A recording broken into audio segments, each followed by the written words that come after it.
We all have masculine and feminine in us. So if you're a woman, you've got both. You're just created as a woman. So there's a little bit more of dominant divine feminine in us, but we have both because we have God, and God is all. God, even though we might use the pronoun him or he for God, that in no way indicates that God is a man, because God is not a human being with a gender. God encompasses all. God encompasses the divine masculine and the divine feminine.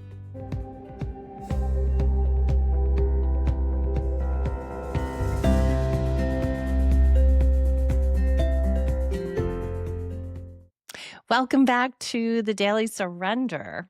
I haven't recorded a podcast episode in quite a while, not since returning from a really life-changing trip to Tennessee, where I went to be with one of my dearest friends, Carmen. You might be familiar with her if you are a regular on the Daily Surrender. She's been a guest multiple times, and I went to be with her as she was standing by her mother's side as her mom was in the TICU fighting for her life. About 3 or 4 podcast episodes ago, I did share the story of how her mom, Doreen, got hit by a car head-on March 6th while walking to her mailbox, and was medevaced immediately to the TICU, where she was, again, fighting for her life. And I had told Carmen that I would come. My husband and I already had a trip to Tennessee planned to look at some property, and it just worked out perfectly. Everything about it was divine timing,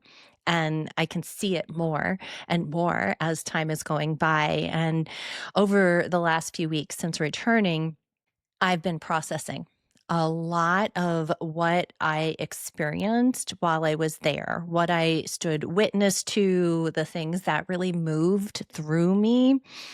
And that's what I'm bringing you here on the podcast today. It's a very personal reflection of my own lived experience, and again, what I stood witness to. And today's episode isn't really going to be all the details of Doreen's story or Carmen's story. I actually have Carmen coming as a guest on the podcast in a few weeks to share her story and to share more of this, because it is such a God story and it needs to be shared with other people. But I'm sharing with you here today what I received, what God showed me, what He blessed me to stand witness to, and what I'm really integrating into my own life. And I believe that there is something that we can all learn from each other's experience. And it's not that we all walk through the exact same experiences on this human journey at all. We don't. But when we recognize that we're all very connected, that there's oneness in and between all of us, there's this unity that connects us, we are able to receive the sacred. So when one person walks through something and they glean something from it, they gain something, it's alchemized, God is revealed. That's something that moves through all of us if we're open to it and we're open to receive it. So I hope that this episode here today really blesses you in one way or another. I have no idea how it will, and I always welcome you sharing with me how it touches you, or maybe it sparked something in you, or inspired something in you, or moved something in you. But I'm sharing it with you because it's also for you. It's not just something that was for me because I was blessed to be present for the last 7 days of Doreen's life here on this earth, but because I know, again, with confidence, because of the unity between all of us, that there is something here for you too. So buckle up, get your cup of tea, do whatever you do while you listen to podcasts. And I'm going to share what I received and the messages that God's been laying on my heart since this experience. And again, what I've been integrating into my own life. So, just a little bit more of a background to the story and giving you some context.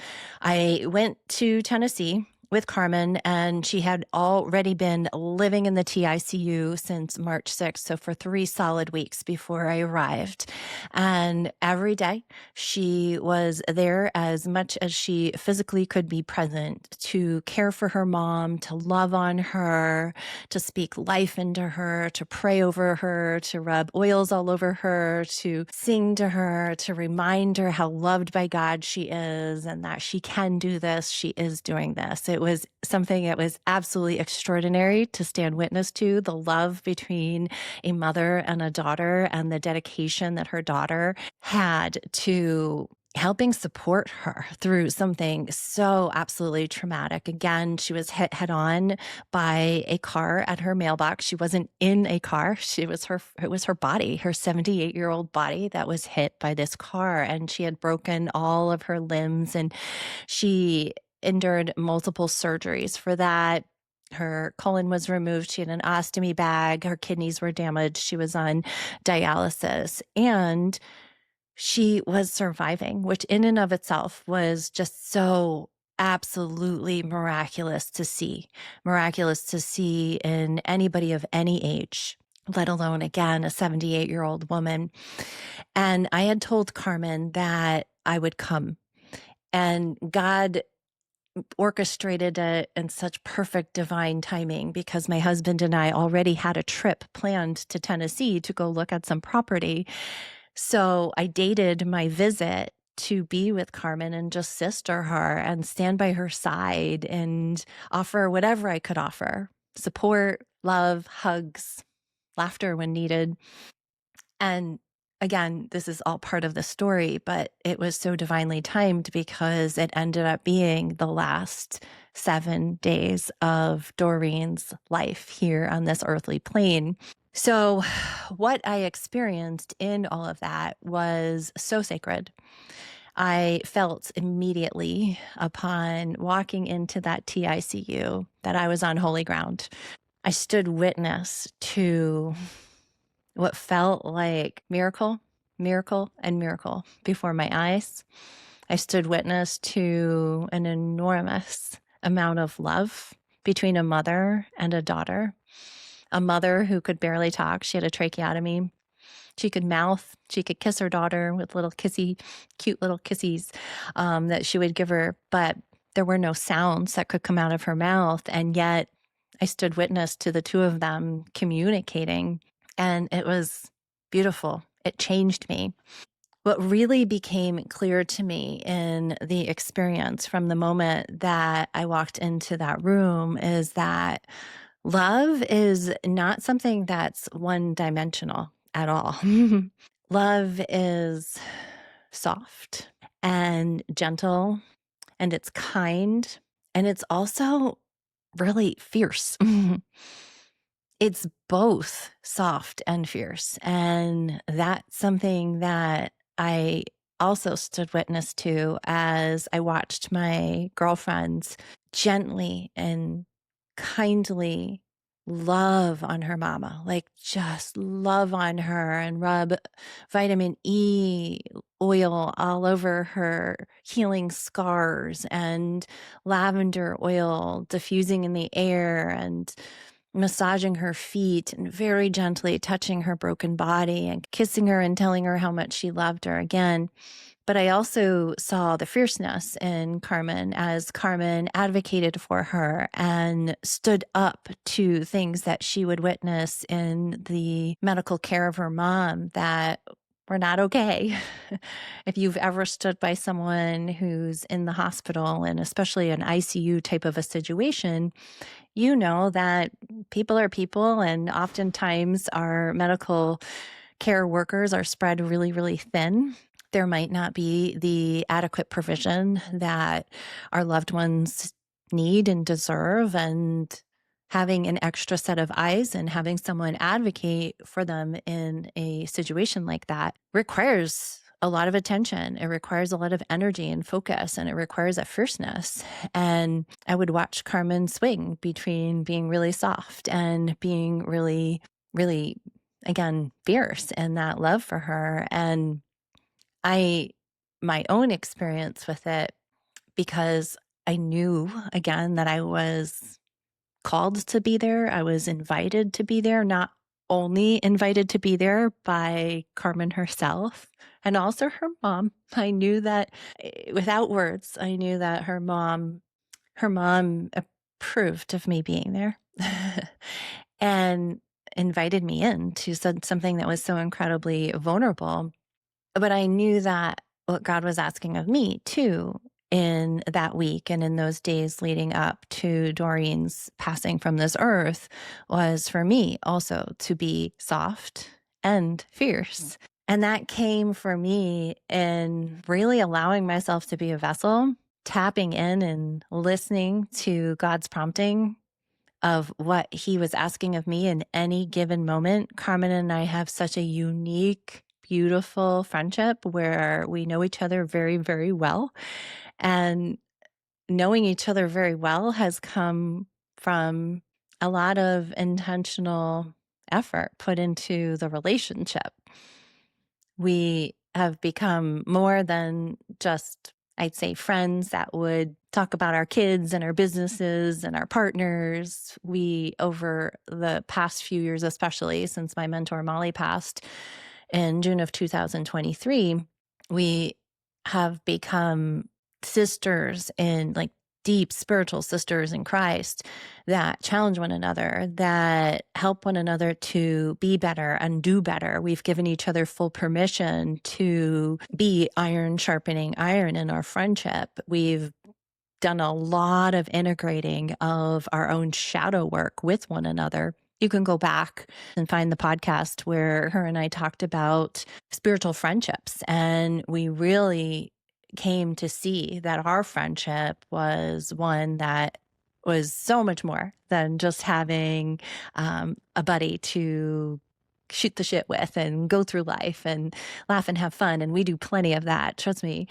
But the past few years have really, really prepared her and I to be incredibly dialed into one another. And that dialed into one another, we got there because we are so dialed into God and dialed into God inside of each of us individually and dialed into God in one another, because again, it's all one and the same. So there's that unity, there's that oneness there. So when I stepped foot in Tennessee in TICU 3, that was Doreen's room, I knew that that was a very sacred calling and an invitation and a task and an ask from God to be really soft and fierce myself, and soft in the ways that, again, God was asking me to be, whether that was with a hug or a hand on Carmen's back or kissing her mom's forehead or rubbing her mom's feet, reading the room, being very dialed into her,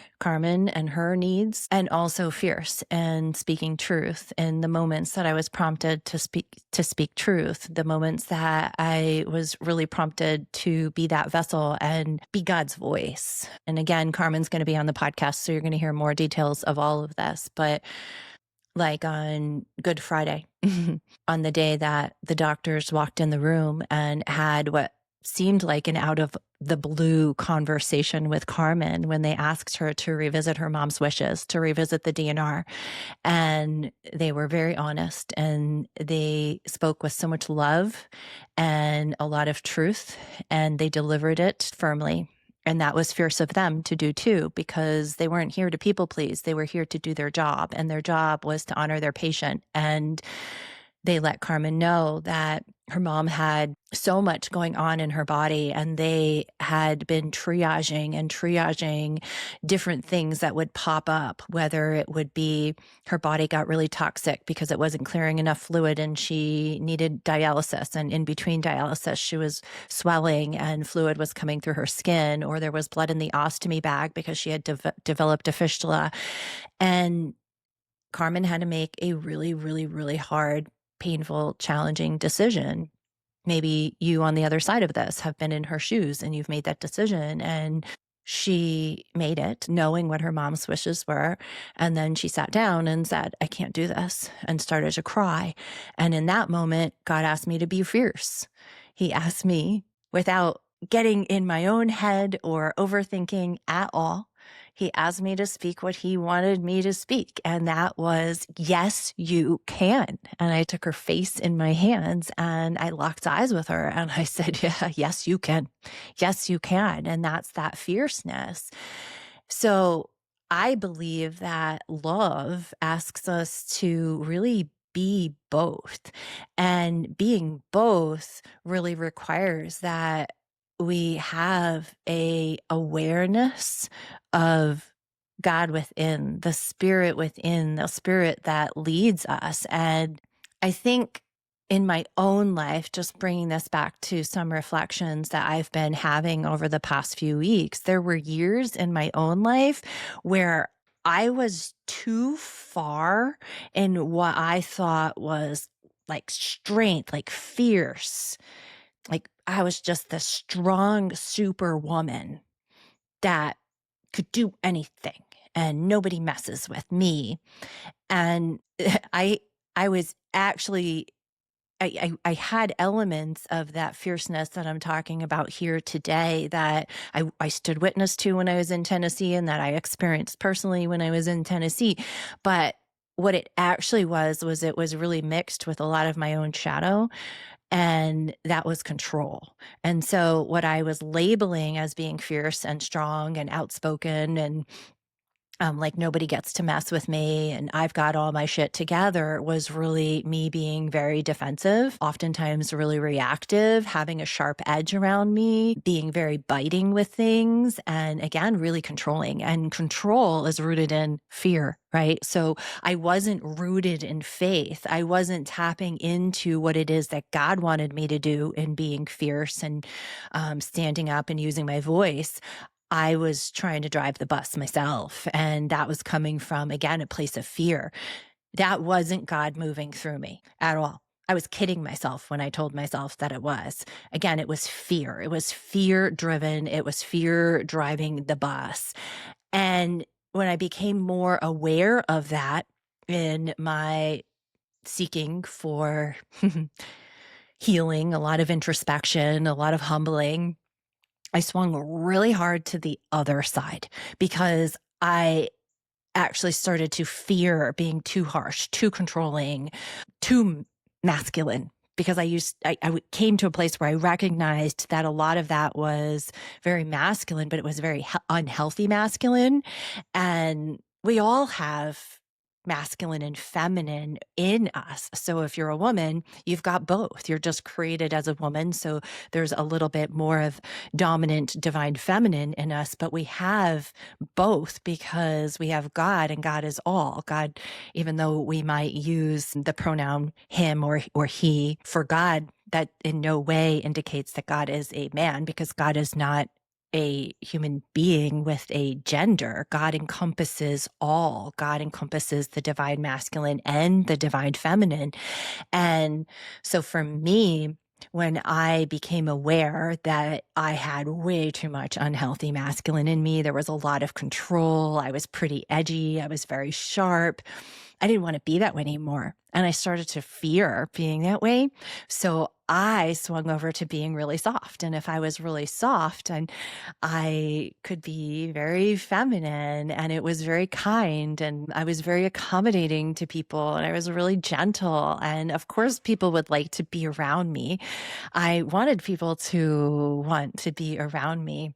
And in that, I also started to notice that I was sometimes avoiding truth in the name of love. So that in and of itself wasn't being in alignment either. It was too much of that. And that was me bypassing doing what we're asked to do, which again, it's to be soft and fierce, but to do it in a way where we're divinely guided, to do it in a way where the spirit is moving in us and we're allowing ourselves to be a vessel. I think a lot about Jesus when he went into the temple courtyards and he overturned the tables and he got angry. He was speaking up in a very fierce way for what was wrong. And he was a human that was walking this earth who was really kind and really gentle, who sat with the perceived outcasts, the people that the religious leaders deemed unworthy or tainted. Jesus had no problem sitting with them, being with them, touching them in a very loving, soft, gentle way. And he had no problem also being really fierce when it came to speaking up, when it came to taking action. So, what I experienced in Tennessee for me was really profound. And it was actually very different for me in that I was so dropped in. I was so dialed in. And again, a lot of that had to do with the relationship that Carmen and I have fostered over years with a lot of intention. And also the fact that I knew that it was really sacred, holy ground. And I was asked to be there and I was honoring that ask and I was going to be really, really obedient. So I didn't question anything. I didn't question whether I should, again, take action on something like the day that life-saving measures were removed from Doreen and I was standing witness to some suffering in her, and I was advocating to the doctors and the nurses for any interventions that they could bring on that would ease her transition out. I was fiercely advocating. I didn't question it. I didn't get in my head on that. When Carmen needed me to hold her really strong or to speak truth into her and to remind her again, yes, you can do this. Yes, this is what's happening. I didn't question it. I did it. And there were many, many, many moments where I was asked to simply be present and to trust that my presence was enough. I didn't need words or actions. The frequency of love that I was embodying was enough. And I trusted what was moving through me. It was quite the experience, I'll tell you that. Sometimes it looked very soft. I appeared to be very gentle and very, very soft, whether again I was speaking, taking action or not. And other times it looked like truth being delivered incredibly clear and really direct. And I never once questioned which one it should be. I didn't. There was a moment where Carmen said to me, I can't do this. And in that moment, when I said to her with fierceness, with honesty, with truth, with love, all the things, as her face was in my hands, yes, you can. I said it with the fierceness, not because I was efforting being strong or I was trying to be strong for her, or I believed that the strength in my voice was going to have an impact on her at all. I was allowing God to act and move through me because I could see truth and I trusted the truth. And that moment really reminded me and has been having me really reflect on all areas of my life when I'm not in such a, I would say, container of an intense situation like I was. How am I understanding what being soft and fierce is? Like, what's my daily ask in life? And am I fumbling on being either because I'm worrying too much about what other people are going to think of me? Am I hesitating to be either, again, soft or fierce, because there's fear present? And what is the fear? Naming the fears. I came home to noticing a lot in my life, and I keep going back to that week where I didn't question anything. I was so dropped in and asking myself, well, why am I not living my life like that all the time? What's getting in the way, Jen? Is it old stories? Are there limiting beliefs there? Are you worrying about other people and their opinions? Are you worried about other people's judgment? Are you dragging around your old stories that you might get it wrong because you're inherently wrong? Like, what's there? What's the gunk and junk that's there? And taking a look at that for each of us. And those are some examples of my gunk and junk, but you've got them. We all have them, right? We're humans. But taking a look at what's there for us really helps us to become aware so that we can choose whether we're going to keep dragging it around. Are we going to keep dragging those stories around? Or are we going to step away from them and dissolve them? Are we going to feed them? Or are we going to starve them and step over and feed what is true? Feed our true identity. When we're truly surrendered, when we are not trying to control, when we're not trying to perform or just like get it all right, we can trust what is moving through us. My experience, those last 7 days of Doreen's life in the TICU showed me that. It showed me that because what is moving through us when we're really, again, dropped in and we're not playing into our ego is coming from God. It's coming from the source of all. And it might look like being really still. And our ego might be whispering, you need to do something. You need to take action. Fix it. That person's uncomfortable. Run over to them. Take their discomfort away. And instead, God's saying, please be still. Just be still. Just be here in this moment. Another time, it might look like speaking up. There was an incident with one of the doctors that was caring for Doreen where he made a really human mistake and he didn't handle things very professionally at all.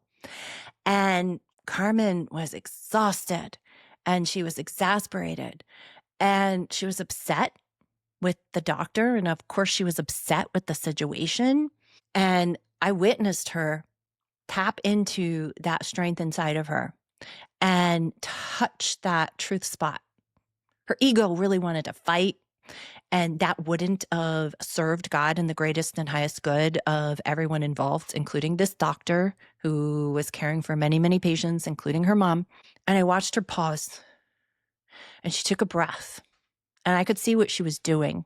She was dropping herself out of ego and into truth, getting herself out of a place of being angry, defensive, reactive, and allowing God to speak and work through her.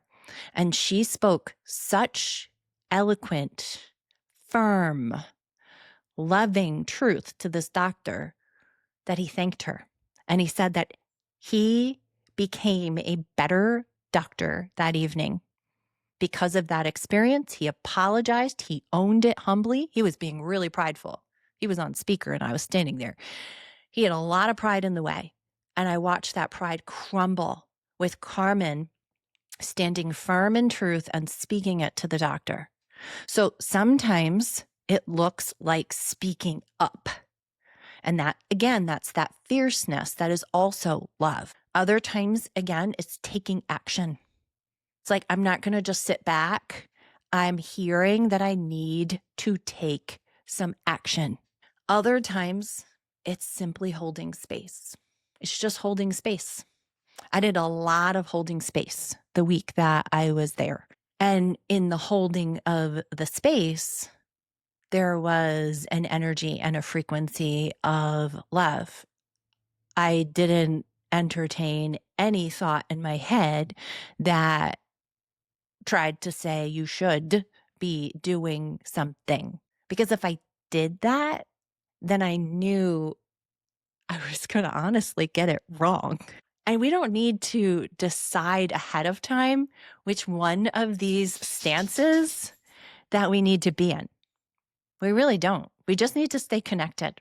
The more connected that we are, the more we quiet our man mind, all the chatter that goes on inside of our head, and we just stay really dropped in, the more that God will work through us and prompt us.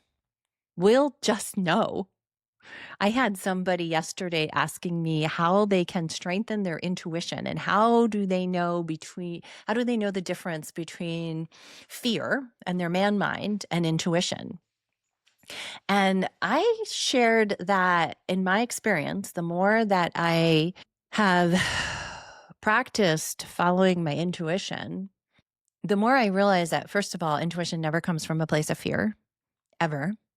And it's quiet and it's subtle and it's solid and it's this inner knowing, and you don't need to overthink it. There's no overthinking. If you start overthinking it, that's when you get all tripped up. So always bringing it back to God. And the example that I shared of Carmen on the phone with a doctor one of the evenings when the doctor had acted pretty unprofessionally, and she was angry and she was upset and she had a lot of emotion. What she did in that moment was she shifted gears. She said, okay, I have to get out of my man mind. I have to get out of the heat of all of my emotions, and I need to drop in so that God can lay on me what I'm being asked to do and to say. And whew, he did. He did. She didn't overthink it. She just said it. So this is really what landed for me after I came home. It's easy to feel this level of surrender in a really sacred, contained experience like I was in. But there's a daily, very, very real invitation here. And it's to live this way every day. It's to live this way in the conversations that we have, in the decisions that we make, and the moments where we want to hesitate and, again, get into overthinking. I know for me, being a coach, I've been coaching for 15 years now. This summer, that will be my 15-year anniversary of metaphorically hanging my shingle as a coach. And all my years of coaching, and in the past few years, guiding people in very intense one-on-one freedom journeys where we're using MDMA to quiet the amygdala so we can get into their subconscious mind. I started off my coaching career really in my head. I felt called to it. I definitely know that God led me into this career and into helping people in this form. But I used to have the best laid plans. I would spend an enormous amount of time preparing all the things for my clients, writing up the protocol, having my coaching session planned, even down to things that I would say. So my coaching would be scripted. And early days, to some degree, I needed it because I didn't really know what I was doing. You can go to school and learn all the things and read all the books and take all the workshops, but it's our lived experience that teaches us. And along the way, I came to realize that I was controlling it. I was trying to determine the outcome. I was so attached, actually, to the outcome that I couldn't drop my control. And I perceived that it was my job to get my clients to where I could see was possible for them. And God made it really clear that that was not my role at all. It was not my job to fix anybody else. It was not my job to dictate their path or the details of their journey, but instead to hold that sacred space, to drop in and allow Him to guide me, whether that's speaking or being quiet, asking a question or reflecting something back, and allowing their experience to be their experience. So today, the way I practice is very much what I'm sharing here with you today. I can say that I am very, very dropped in when I am coaching or guiding a 6-hour freedom journey. 6 hours will fly by. There's no time for me when I'm in a session like that because I am very dialed in. I listen really well. And I just let God move my mouth or keep it quiet. I let God be the frequency that I hold in that space for my clients. And in certain circumstances like that, I'll fully admit that it's easier, right? It's easier. But what if we could take that same principle, that the same guidelines of this that I'm talking about with you here today into every interaction we have? It takes practice. It will take practice. Trust me. Again, I am sharing with you from my growth edge as I always do. I've only been home now for a little over 2 weeks, and I am integrating this and I am seeing it. And I'm like, whoa. I mean, God revealed to me big recently in some time of deep reflection when I was asking God, what do you have for me? What are you calling me to? What are you challenging me with? And he said, Jen, to be more fierce, speak truth without any hesitation or fear when I ask you to. You've gotten really good at being soft, Jen, but sometimes you're too soft. You're too soft. And that softness, that over softness is still coming from fear, Jen. You're not dropped into faith. And that could come in a moment of not wanting to offend someone. That can come in a moment where I might feel something intuitively, but I question it and I get in my head and I start to doubt it. And then in come my own limiting beliefs. And now they've distorted what the spirit was prompting me to do or say. So the challenge for you guys that I want to gently, but also fiercely invite you to take a look at in your own life are, where are you being really soft, maybe overly soft, where you're actually being called to be a little bit more fierce.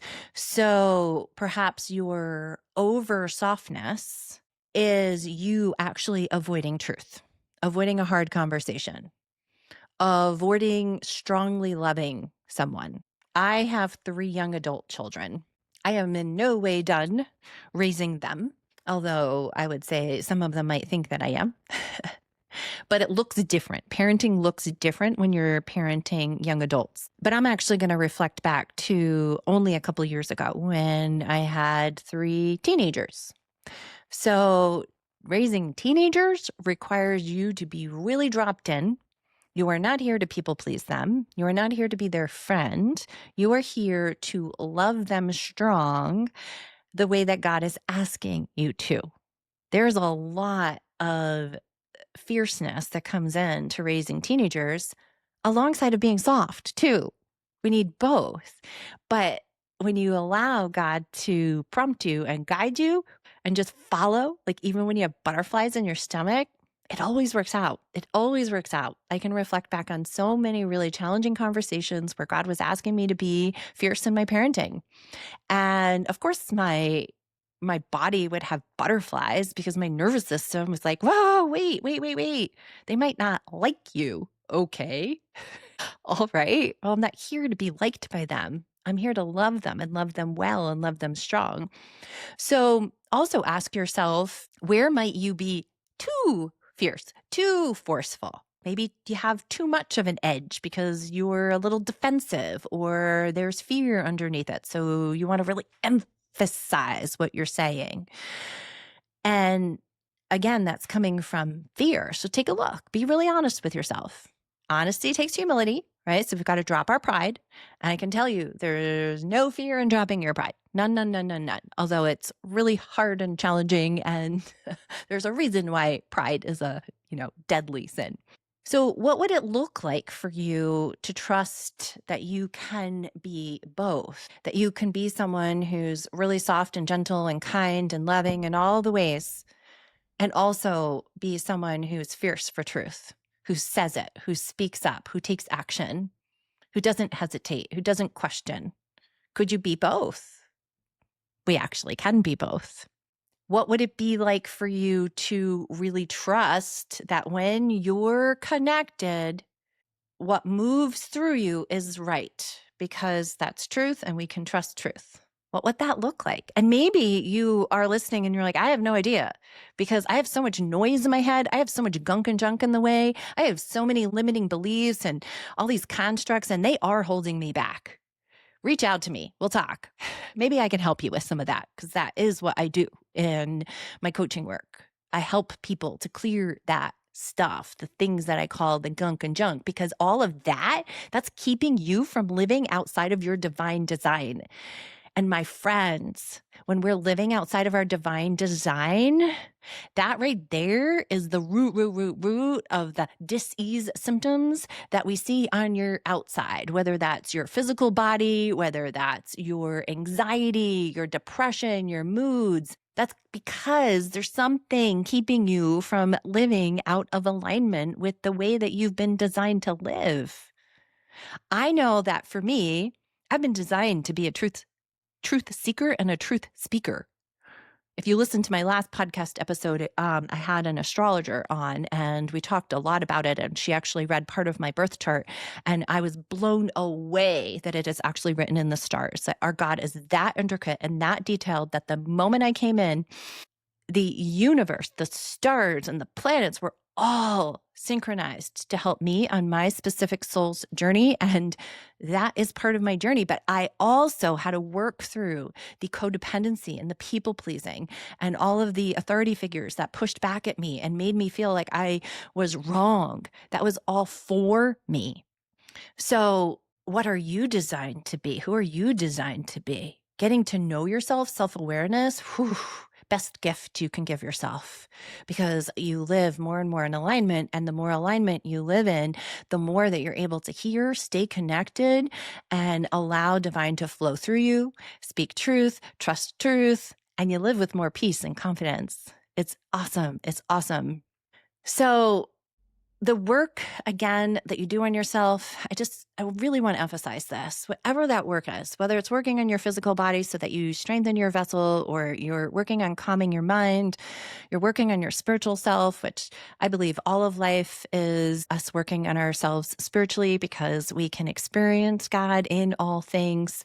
Whether you are introspecting, none of these things are random. None.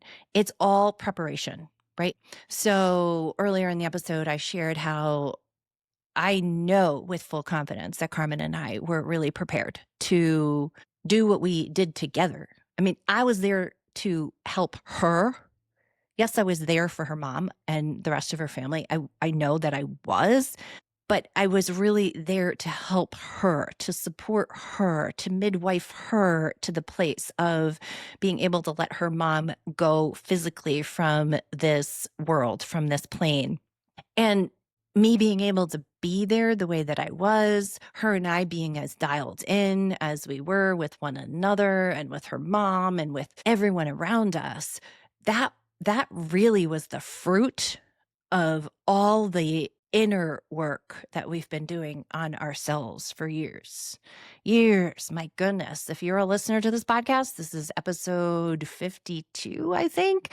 And I've invited you along on my journey, and you're getting only a snippet of it, but that has prepared me. So you never know what you're being prepared for, but you can always trust that you are being prepared for something. So if you're listening to this and something is stirring inside of you and you have an awareness, maybe a greater awareness of where you're imbalanced, maybe you're too soft out of fear of being fierce, maybe you're too fierce out of fear of being walked all over and you want to be in control all the time, take a look at that and do some work around it. So what I'm really sitting with now in all of this as we wrap up this episode is that we don't have to choose between being soft and being strong. We don't have to choose between being really loving and, say, being really direct with someone, even though being really direct is very loving. We can trust that when we're really deeply connected, when we're in a state of surrender and we're really very present, what moves through us is love. And love always knows exactly what to do. So if this episode resonated with you in any way, shape, or form, first and foremost, I'm inviting you to sit with it. Just like I've been sitting with all that I witnessed and experienced and what flowed through me when I was in that TICU room with Carmen and Doreen and the rest of her family. Let it land in you. Feel it in your body. Maybe you go back and you re-listen. Maybe you pull out a journal. Maybe you talk to a really trusted friend about it. Maybe you reach out to me. And if you're feeling called to go deeper and to take a look at how you can clear more of your gunk and junk to allow yourself to be soft and fierce when you're called, reach out. You know where to find me. I thank you so much for hanging in for this story, for standing witness to what I stood witness to. I appreciate you. Again, my friends, continue that walk of daily surrendering so that you can live the truly abundant life of freedom that God intends for you to live. Thank you for joining me on the Daily Surrender. If today's episode spoke to you, I'd love to hear your reflections. Send me a message, share this with a friend, or leave a review. Remember, true healing and freedom come when we let go, surrender, and trust that God's way is so much better than our way. Until next time, my friends, keep surrendering, keep rising, and keep walking in peace.